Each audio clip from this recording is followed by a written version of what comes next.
Vous êtes-vous déjà demandé pourquoi certaines personnes semblent s'épanouir et prospérer, même sans éducation financière formelle, alors que d'autres, qui travaillent peut-être tout aussi dur, se retrouvent à lutter toute leur vie, sans jamais vraiment avancer?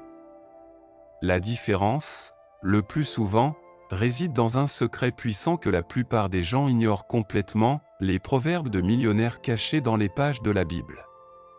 C'est là, dans ce livre ancien, que j'ai découvert des principes qui ont fondamentalement transformé non seulement ma façon de penser, mais aussi mon compte en banque. Ce n'est pas une théorie abstraite, je l'ai vécu personnellement.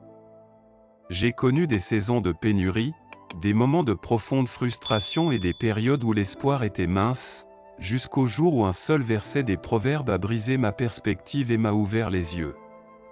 Puis est venu un autre verset, et un autre encore. En commençant à appliquer diligemment ces vérités, j'ai constaté un changement tangible, qui m'a conduit à gagner plus de 30 000 $ de manière éthique, avec un sens clair de ma mission, et tout en renforçant ma foi. Dieu honore profondément ceux qui agissent conformément à sa sagesse, et si vous croyez qu'il est déjà trop tard pour vous, vous vous trompez lourdement. Laissez-moi vous rappeler Abraham, qui fut appelé par Dieu à l'âge de 75 ans, un âge où beaucoup considèrent que l'œuvre de leur vie est terminée. Pourtant, c'est à partir de ce moment-là qu'il est devenu un homme exceptionnellement riche et prospère. L'âge ne limite pas Dieu, seul un manque de foi le fait. Si vous êtes prêt à appliquer les principes que je vais partager avec vous aujourd'hui, vous pouvez vivre une transformation totale, en commençant dès maintenant. Beaucoup de gens veulent apprendre à gagner de l'argent selon la Bible, mais ils n'ouvrent jamais le livre des Proverbes avec une réelle intention. Ils le voient comme une collection de belles citations, mais ce ne sont pas seulement de jolies phrases, ce sont des stratégies spirituelles et pratiques pour quiconque veut se libérer des dettes, lancer des entreprises et véritablement prospérer.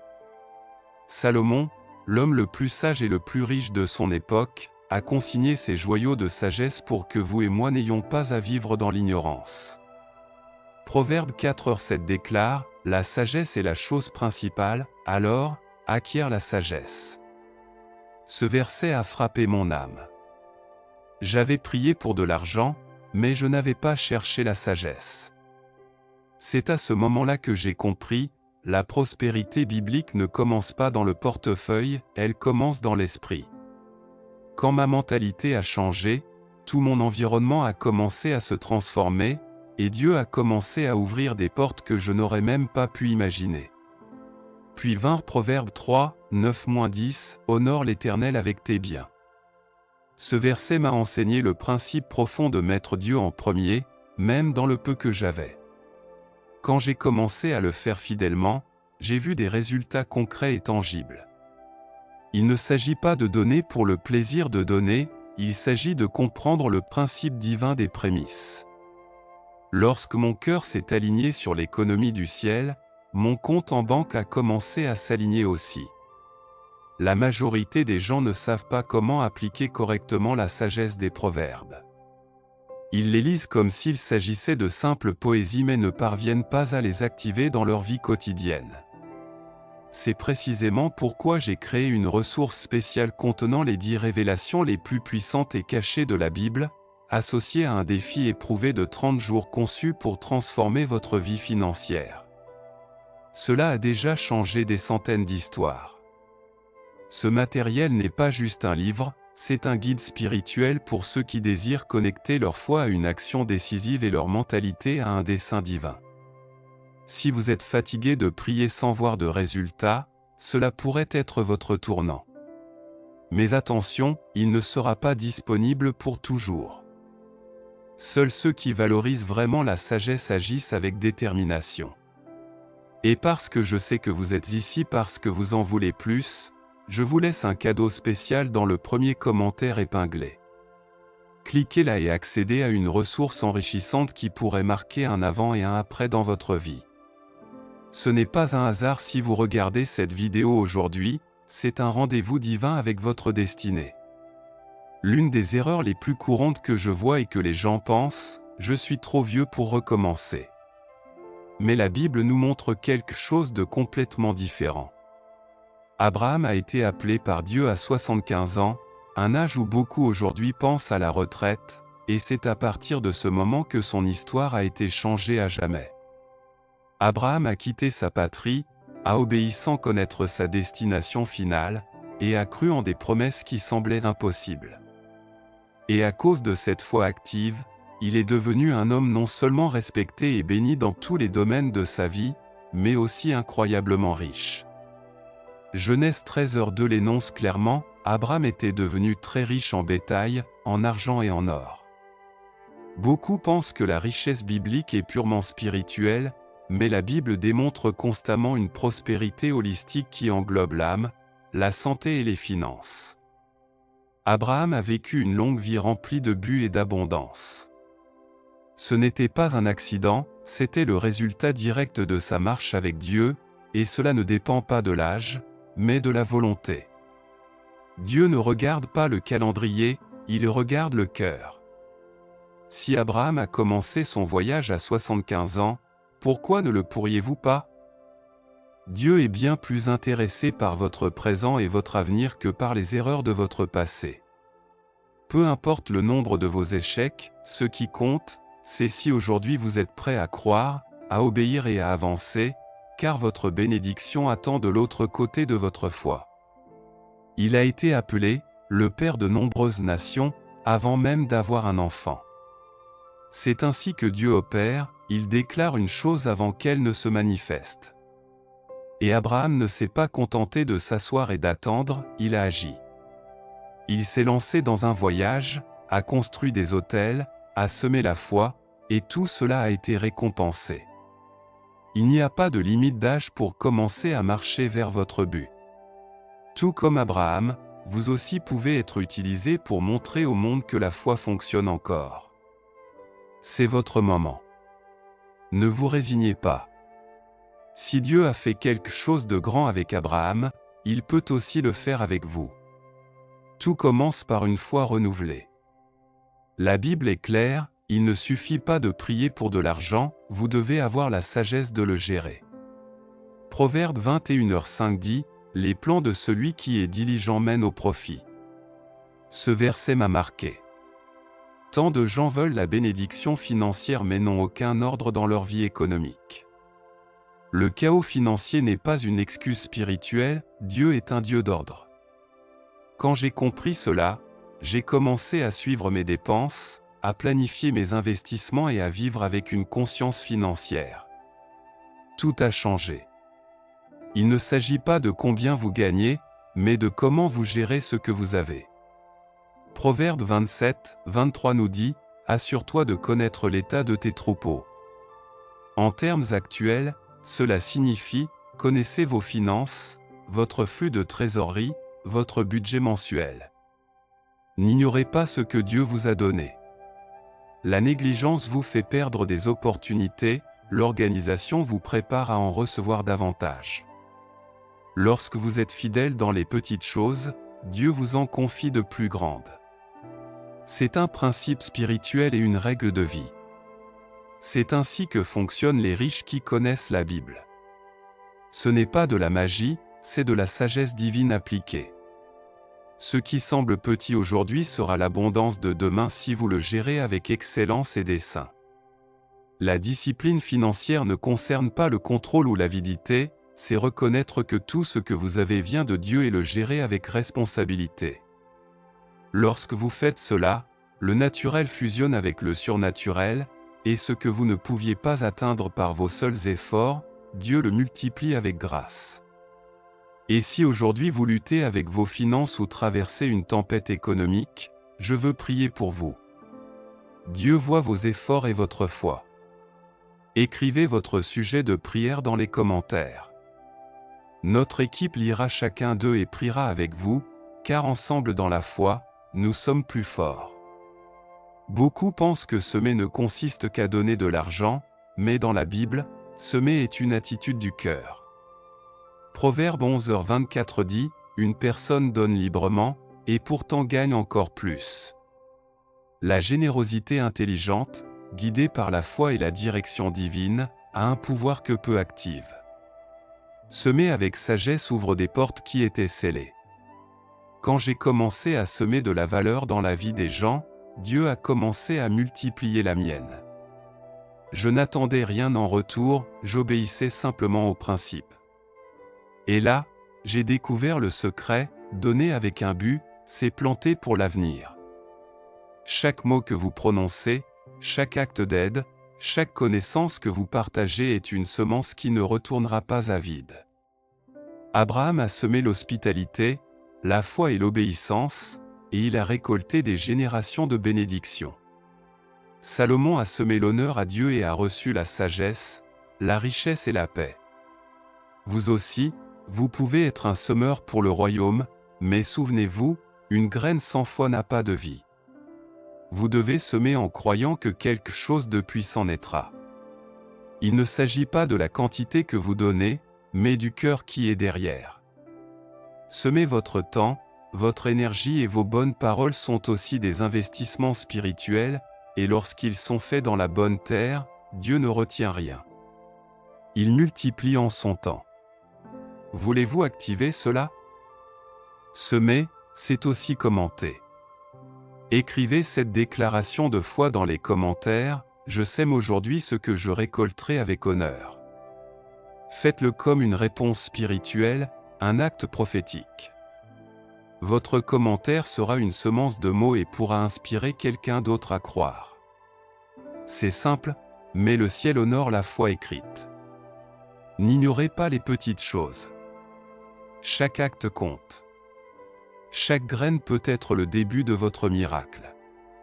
Les proverbes de millionnaires ne sont pas une théorie vide, ce sont des activateurs de destinée. Et vous êtes ici parce que Dieu veut activer quelque chose de grand en vous. Continuez à semer. Dieu observe votre foi. Proverbe 13h4 dit, « Le désir du paresseux ne sera pas satisfait. » Tant de gens désirent, rêvent et prient, mais ils n'agissent pas. La foi sans les œuvres est morte, et la peur paralyse plus que l'échec ne le pourrait jamais. Abraham n'a pas attendu de signe parfait, il a simplement cru, obéi et marché.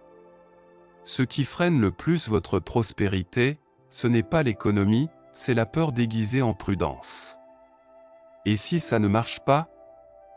Et si je perds? Dieu ne vous a pas donné un esprit de peur, mais de puissance. Salomon a dit que les justes sont audacieux comme un lion. N'attendez plus. Faites le premier pas. Il ne s'agit pas de sauter dans le vide sans réfléchir, mais d'agir avec sagesse, courage et foi. La prospérité vient à ceux qui bougent. Et si vous avez besoin de conseils plus approfondis, eh bien, il y a quelque chose qui s'appelle le club des membres de la chaîne. Le lien est dans la description. À l'intérieur, je partage du contenu spécial, je réponds à des questions exclusives et je révèle des stratégies que je ne montre pas ici sur la chaîne principale. Vous aurez accès à du matériel avancé, à un groupe privé et à des sessions en direct où nous abordons des cas réels et des activations financières avec la foi. Ce n'est pas pour tout le monde, c'est pour ceux qui en veulent plus. Si vous sentez que c'est votre moment d'avancer, accédez au lien dans la description. Sinon, continuez ici, cette chaîne est aussi votre maison. La transformation est accessible à tous, mais la croissance profonde est pour ceux qui la cherchent. Ne laissez pas la paresse voler votre but ou la peur saboter votre potentiel. Dieu est avec vous, mais il a besoin de votre décision. Rappelez-vous, celui qui est diligent prospérera. Agissez avec foi, avancez avec sagesse, et vous verrez des résultats surnaturels. Proverbe 13h20 dit, « Marche avec les sages et deviens sage. » Votre environnement façonne votre avenir. Souvent, vous ne grandissez pas non pas parce que vous ne le pouvez pas, mais parce que vous êtes entouré de gens qui ne croient pas, des gens qui vous limitent, vous épuisent ou vous sabotent. Le bon cercle est la clé pour prospérer. Abraham a dû se séparer de Lot pour voir l'accomplissement de la promesse. Tant qu'il marchait avec quelqu'un qui ne partageait pas sa vision, sa croissance était limitée. Tous ceux qui vous accompagnent aujourd'hui ne sont pas destinés à marcher avec vous vers la promesse, et cela fait aussi partie du processus de Dieu. Salomon s'est entouré de sages, d'artisans et de dirigeants, des gens qui ont rehaussé son règne. Quel genre de personnes vous entoure aujourd'hui? Vous élève-t-elle ou vous tire-t-elle vers le bas? Vous pousse-t-elle en avant ou vous retienne-t-elle? Il est temps de faire un bilan spirituel de votre environnement. Ce qui n'ajoute pas, soustrait. Et ce qui soustrait, fait stagner. Votre environnement peut être un environnement de foi, de vision et d'action, ou un environnement de plainte, de doutes et de stagnation. Si vous voulez vivre les proverbes de millionnaires, vous devez être entouré de gens qui parlent la vie, des gens qui rêvent avec vous, prient avec vous et marchent à vos côtés vers la promesse. Vous pouvez être la différence dans votre famille, oui, mais vous devez protéger votre foi comme un trésor. Ne laissez pas les commentaires négatifs éteindre votre feu. Salomon gardait son environnement pour protéger sa sagesse. Vous pouvez faire de même, avec amour mais avec fermeté. Le bon environnement produit les bons fruits. Si vous vous sentez seul sur votre chemin de foi et de prospérité, souvenez-vous, il y a une communauté ici avec vous. Cette chaîne est votre espace. Cette parole est pour vous. Et si vous voulez aller plus loin, vous savez, communauté, adhésion et contenu qui transforment. Dieu ne vous a pas amené ici par hasard. Proverbe 18h21 dit, « La mort et la vie sont au pouvoir de la langue. » Vos paroles sont des graines invisibles, ce que vous répétez, vous le créez. Quand j'ai commencé à déclarer avec foi ce que je voulais vivre, ma mentalité a changé, mon environnement a changé et ma réalité a changé avec eux. Je disais, je suis guidé par Dieu, je prospère avec la sagesse divine. Et ces phrases ont cessé d'être de simples idées, elles sont devenues des actions. Abraham a été appelé le père de nombreuses nations avant d'avoir un seul enfant. Il n'a pas attendu de preuves pour croire, il a cru, et ensuite il a vu. C'est la foi qui produit de vrais résultats. Chaque fois que vous déclarez quelque chose d'aligné avec la parole, vous semez une graine de puissance dans le domaine spirituel, et Dieu honore cette semence plus que vous ne pouvez l'imaginer. Ne sous-estimez pas le pouvoir de ce que vous dites quand personne ne regarde. Les mots que vous répétez intérieurement, votre âme les entend. Et si vous vous parlez avec foi, espoir et vision, votre esprit réagit. Commencez aujourd'hui avec des phrases simples, « Dieu est avec moi, je ne manquerai de rien ». Faites-le tous les jours. Déclarez-le jusqu'à ce que cela devienne votre réalité. Tant de gens parlent négativement, « je ne peux pas, je n'ai pas, je ne réussis jamais ». C'est aussi une déclaration, mais vous semez la pénurie. Si vous changez votre langage, vous changez la direction de votre vie. Le livre des Proverbes n'est pas seulement de la sagesse, c'est une activation prophétique. Déclarez comme celui qui possède déjà, et vous verrez comment tout commence à bouger. Faites une expérience pendant 7 jours, chaque matin, déclarez 3 vérités bibliques sur votre vie financière. Vous pouvez les écrire dans les commentaires comme un engagement, par exemple, « Mes paroles attirent la sagesse et la provision divine ». Cela ne vous concentre pas seulement, mais ouvre des portes dans le domaine invisible et vous connecte à la fréquence du ciel. Tout comme vous semez de l'argent ou du temps, vous semez aussi des déclarations. Et ce que vous dites avec conviction aujourd'hui peut être votre récolte de demain. Ne dites pas ce que vous voyez, déclarez ce que Dieu a promis, car sa parole ne retourne pas à vide. Et chaque fois que vous parlez avec foi, le ciel s'aligne avec vous. Déclarez et marchez. C'est la formule biblique du progrès. Il y a des moments où Dieu vous dit « marche », mais n'explique pas. La foi qui grandit le plus est celle qui agit en secret. Proverbe 17h28 dit « Même un insensé qui se tait passe pour sage ». Le silence n'est pas de la faiblesse, c'est une stratégie céleste. Et de nombreux miracles naissent loin du bruit. Abraham n'a pas eu besoin de valider sa décision auprès de quiconque lorsqu'il a entendu Dieu, il a simplement obéi. Et c'est dans cet acte silencieux que Dieu a commencé à révéler sa puissance. Tout le monde ne comprendra pas votre processus, et ce n'est pas grave. Certains fruits ne se comprennent que lorsqu'ils mûrissent.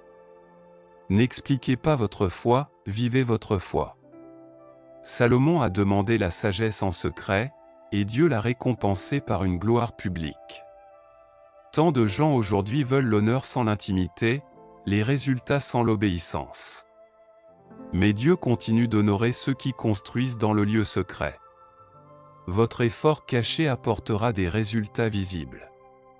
Parfois, le processus est silencieux, mais le fruit est bruyant. Et c'est la beauté de faire confiance à Dieu. Il vous façonne quand personne n'applaudit. Il vous guide quand il semble que rien ne se passe. Mais au moment parfait, tout fleurit. Ce que vous faites avec foi n'est jamais en vain. Vous n'avez pas besoin d'annoncer ce que vous construisez. Les vrais bâtisseurs parlent peu et produisent beaucoup. Et vous avez été appelé à produire des fruits dignes de votre mission. Continuez à agir avec foi, et laissez votre obéissance parler pour vous. Ce que Dieu a commencé en secret, il l'exposera avec honneur. Si vous êtes dans une saison de silence, ne soyez pas frustrés. Vous êtes en préparation. Dieu est un spécialiste des processus cachés. Jésus a passé 30 ans dans l'anonymat et 3 ans dans la puissance. Votre anonymat pourrait être votre université spirituelle, et votre fruit sera le sermon le plus puissant. Beaucoup pensent que si ça fait mal, c'est que quelque chose a mal tourné, mais ce n'est pas toujours le cas. Proverbe 3h11 dit que Dieu corrige celui qu'il aime, et cette correction vient parfois avec des larmes, mais aussi avec une transformation. Dieu utilise la douleur pour polir ce que le succès ne pourrait jamais toucher. Ma plus grande crise financière a aussi été ma plus grande école. J'ai beaucoup perdu, j'étais frustré, je me sentais seul, mais je n'ai pas perdu ma foi.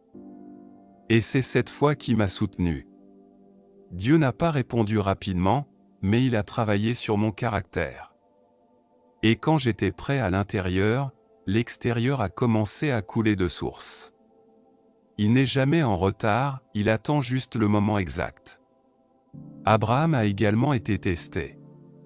Il a attendu des années une promesse, a fait face à des incertitudes, mais il n'a jamais abandonné sa foi, et cela lui a été compté comme justice. Ce qui vous fait mal aujourd'hui peut être votre témoignage de demain.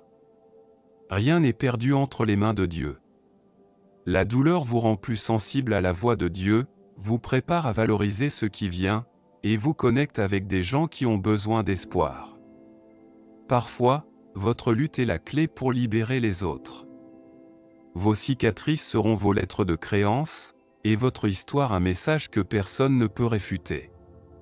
Si vous êtes dans une vallée aujourd'hui, continuez à marcher. Ne vous arrêtez pas pour pleurer éternellement. La vallée n'est pas votre maison, c'est juste le chemin. Et de l'autre côté, il y a le but, la vision et la bénédiction. Ne vous découragez pas. Votre douleur n'est pas votre destination, c'est votre développement. Dieu est encore en train d'écrire votre histoire, et croyez-moi, la fin sera glorieuse. Ce que vous ne comprenez pas maintenant, vous en serez reconnaissant plus tard. Car il n'y a pas de victoire sans bataille, pas de gloire sans processus. Et vous êtes plus proche de votre miracle que vous ne pouvez l'imaginer. L'une des erreurs les plus courantes est de chercher la prospérité sans direction. Proverbe 19h21 dit, « Il y a beaucoup de projets dans le cœur de l'homme, mais c'est le dessein de l'Éternel qui prévaut. » La vraie prospérité ne consiste pas à avoir plus, il s'agit de marcher vers le bon but. Salomon l'a compris dès son plus jeune âge, c'est pourquoi il a demandé la sagesse, pas les richesses. Et en conséquence, Dieu lui a donné les deux. Vous n'avez pas été créé juste pour payer des factures et survivre. Vous avez été conçu pour manifester le royaume de Dieu dans votre sphère d'influence, que ce soit dans les affaires, l'art, l'enseignement ou le service. Il y a une mission spécifique pour vous. Lorsque vous alignez votre vie sur ce but, le ciel répond, et le progrès devient naturel, stable et durable. Abraham a prospéré parce qu'il marchait avec un but. Il ne cherchait pas la bénédiction, il cherchait à obéir. Et dans cette obéissance, la bénédiction l'a poursuivi. C'est ce que je veux que vous compreniez aujourd'hui. Quand Dieu est au centre, votre croissance est inévitable, et tout ce que vous faites commence à avoir une signification éternelle. Il y a des gens qui gagnent de l'argent mais vivent des vies vides, ou qui ont un succès apparent mais sans but, tout finit par s'effondrer. Ne cherchez pas seulement des formules, cherchez la direction. Et si vous sentez que vous ne savez pas quelle est votre vocation, Dieu peut la révéler. Vous avez juste besoin d'ouvrir votre cœur et de vous rendre disponible. Une vie guidée par un but est une vie qui a un impact, et l'impact laisse un héritage pour les générations. Vous ne regardez pas cette vidéo par hasard, cela fait partie de votre activation. Vous êtes appelé à quelque chose de grand, de réel et d'éternel. Et tout commence aujourd'hui par une simple décision de foi. Ne mettez pas toute votre énergie à simplement avancer, investissez d'abord dans la compréhension de votre but. Car une fois que vous savez ce que vous êtes appelé à faire, chaque pas, chaque investissement, chaque effort prend un sens, et Dieu se charge d'ajouter ce que vous ne pourriez jamais forcer. Si cette parole vous a parlé, ne la laissez pas rester une simple émotion. Je veux vous inviter à franchir la prochaine étape. Nous avons préparé une ressource exclusive avec 10 secrets bibliques que presque personne n'enseigne et un défi éprouvé de 30 jours qui a transformé la vie financière de ceux qui l'ont appliqué avec foi. C'est plus qu'un livre, c'est un guide pour activer votre but et prospérer avec Dieu. Cliquez sur le premier commentaire épinglé. Vous y trouverez ce matériel enrichissant ainsi qu'un cadeau spécial, juste pour ceux qui sont engagés. Ce n'est pas pour tout le monde, mais si quelque chose brûle dans votre cœur en ce moment, c'est probablement parce que cela a été fait pour vous. Agissez avant que l'accès ne se ferme. Le moment est maintenant. Et si vous voulez continuer à grandir, je vous invite à regarder la playlist « Loi spirituelle du roi Salomon pour la prospérité ». Vous y trouverez des principes avancés qui complètent tout ce que vous avez appris aujourd'hui et des révélations qui débloqueront de nouveaux domaines de votre vie. Activez cette série comme si c'était votre cours personnel avec Dieu. Je vous promets que vous ne le regretterez pas. Maintenant, avant de partir, je veux vous demander quelque chose. Écrivez cette déclaration de foi dans les commentaires, « Je suis prêt à vivre mon but et à prospérer avec sagesse ». Et dites-moi, de quel pays ou ville regardez-vous? Je veux savoir d'où vous venez et prier pour vous par nom et par lieu. Et si vous traversez une période difficile, si vous avez besoin de direction, de guérison, de finances ou de paix, laissez-nous votre sujet de prière dans les commentaires. Vous n'êtes pas seul. Nous prions en tant que communauté pour chacun. Dieu ne vous a pas amené ici par hasard. Partagez cette vidéo avec quelqu'un qui a besoin d'une parole comme celle-ci. Abonnez-vous si ce n'est pas déjà fait, car d'autres révélations arrivent. Et si vous voulez aller plus loin, souvenez-vous du club des membres, contenu exclusif, réponses personnelles, et bien plus encore. Merci d'être ici. Je vous bénis, et je vous retrouve dans les commentaires et dans la prochaine vidéo.